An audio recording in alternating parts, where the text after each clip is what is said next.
Hi, everyone. Welcome to Late Night Snack. I'm Allison Kinnear. This is Voice of Her Own. And Late Night Snack happens every Wednesday night around 9 o'clock p.m. And it's where I talk about self-care and parenting and just life. And so tonight's menu is feeling all the feels. The reason why I wanted to talk about this is because I go to Toastmasters on Wednesday nights before I do this, and this Wednesday night, dun, dun, dun, dun, best speaker, and I always love these. They're so much fun. So I wanted to share my not my whole speech with you, but I wanted to share part of my speech with you because I really like the content. So I thought I'd share. So this past weekend, I was at this really amazing event. And one of the things that happened was somebody recited a poem. And I wanted to share it with you because it fits. It was my inspiration for this week's Toastmasters topic and also for what I'm going to share with you tonight. And it's by the mystic poet Rumi. And the poem is called The Guest House. So I'll read it to you here. This being human is a guest house. Every morning, a new arrival. A joy, a depression, a meanness. Some momentary awareness comes as an unexpected visitor. Welcome and entertain them all. Even if they're a crowd of sorrows who violently sweep through your house, empty it of all its furniture, still, treat each guest honorably. He may be clearing you out for some new delight. The dark thought, the shame, the malice, meet them at the door laughing and invite them in. Be grateful for whoever comes, because each has been sent as a guide from beyond. And that's the poem. It's such a beautiful poem, such a beautiful reminder to feel all the feels, to invite each guest in. And let me make a case for why we would want to welcome in a crowd of sorrows that's going to sweep violently through our house and strip us of all of our furniture.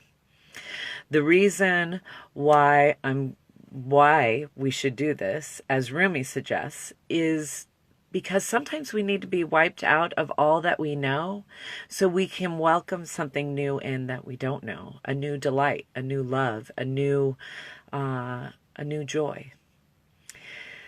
I think about the word crisis. I read this in Glennon Doyle Melton's book, Love Warrior, if any of you have read it. If you haven't, I highly recommend it. And in there, she talks about the Greek origin of the word crisis, and it means to sift. And when I think about that, I think about how crisis just sifts away all of the things that no longer matter, and because this crisis has put everything into extreme focus.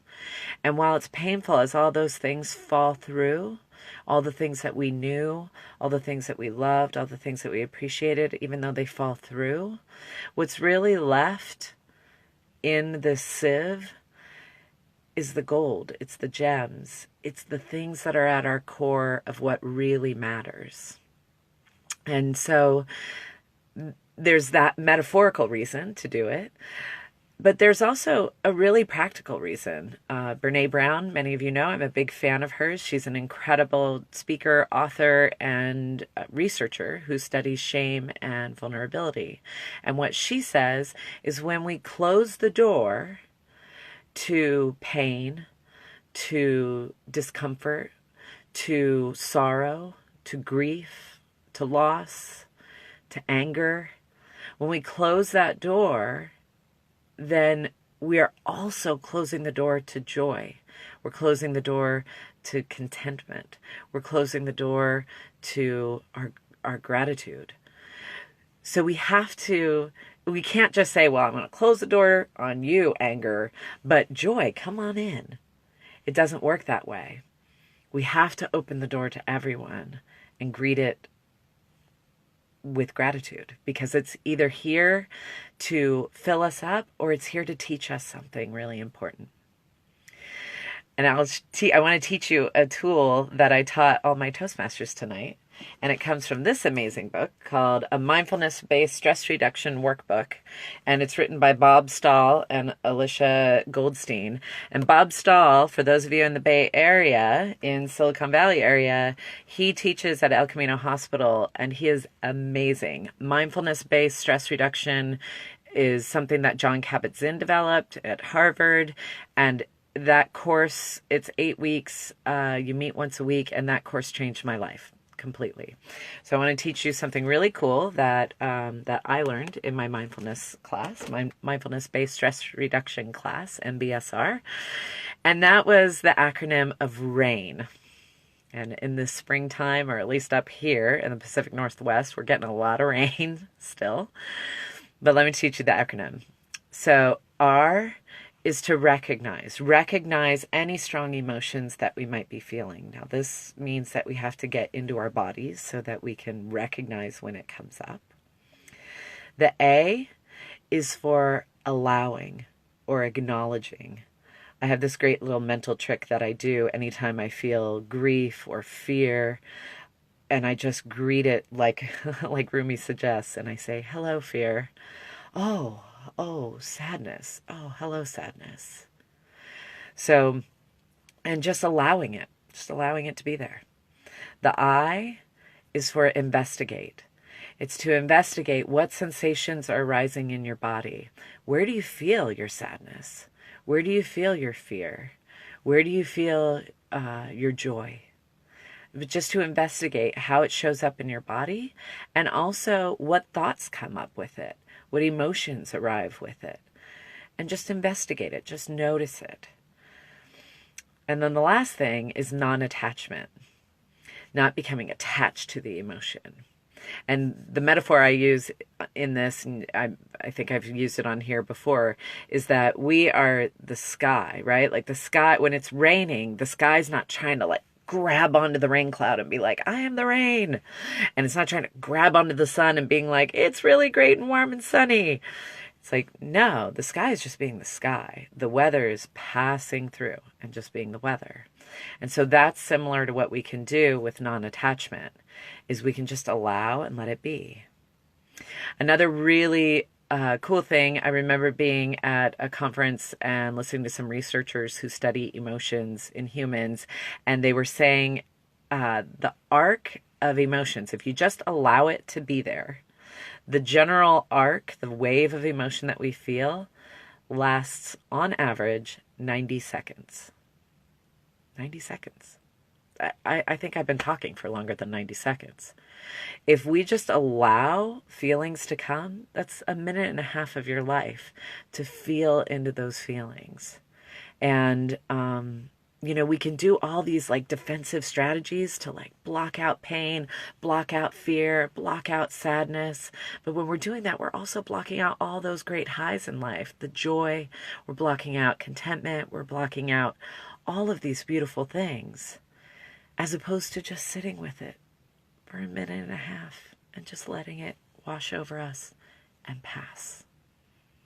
So that's what I offer for you tonight. Rain. Make it rain, baby.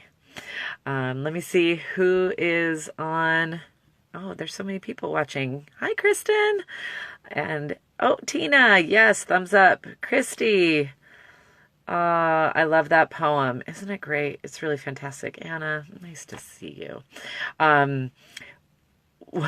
Kristen, it's funny that you're on here because our two boys got together today as a play date, and this morning my son started asking questions about your son and some big changes happening, and I felt this warm tightness in my chest, and I was like, oh, sadness.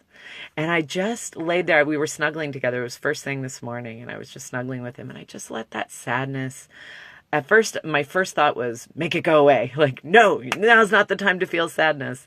And then I just let it come, and tears came, and it was just this gentle washing of sadness, and then it just disappeared. It just, passed. And it was such a poignant thing to happen today. So just allow it to come, allow it to be there. It will pass. You're not going to get stuck in it as long as you're not trying to hold on to that rain cloud. Anyway, that's what I have to say. Some events happening that are coming up.